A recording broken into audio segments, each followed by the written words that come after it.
Hey fellas, on the today's call, we got a call on this store that we had water dripping inside the store, and they thought it was from the walk-in cooler.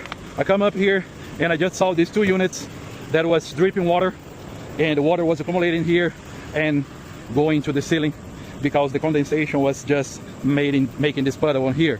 Why? Because these units already has a P-trap built in, but was just this piece of drain on here and that piece of drain draining everything here on the roof.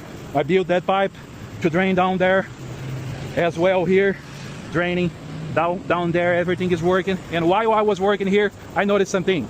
Look at that, this fan is shaking. Why? Because the screws got loose, and two of the screws already broken here, and this two was about to break either, and this fan is about to fall inside the condenser. And I went to the store, I got a new fan, and we are going to replace this boy today. We are cutting the unit off so we don't have power in the unit, and let it start to work. Took the panel off. We are going to discharge the capacitor so we can work fine in here. Capacitor is discharged. Here's the way that the fan is wired. This is wired with probably the speed on the board. We're going to take this off, and this too is wired to the capacitor. We're going to take this off and take the fan out of here.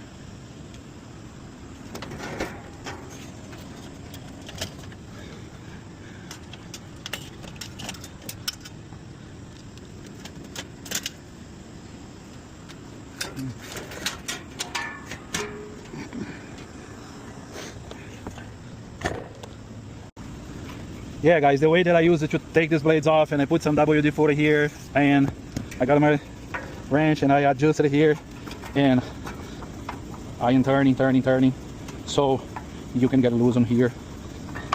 Right fellas, on here I needed to cut it because it was so rusted, and the way that I do, so I don't get confused, the way that I take the blade here, I'm gonna put on the floor there, because when I assemble the new motor there, I know it's gonna be the same position to put in. New motor is put in, nice and tight, and now I just grab my blade and put it back the way there was before. The way that I do here, I put the tube to protect the cables, and I zip tie my wires from the speed so they don't get loose on here. All right fellas, the way we connect on here is white on the 230, brown, solid brown on the fan, and brown with a white stripe on the common, and this, the other leg, we connect back to the motherboard and comes back to the contactor to send a signal to the motherboard to activate the fan. And let's see what's going on.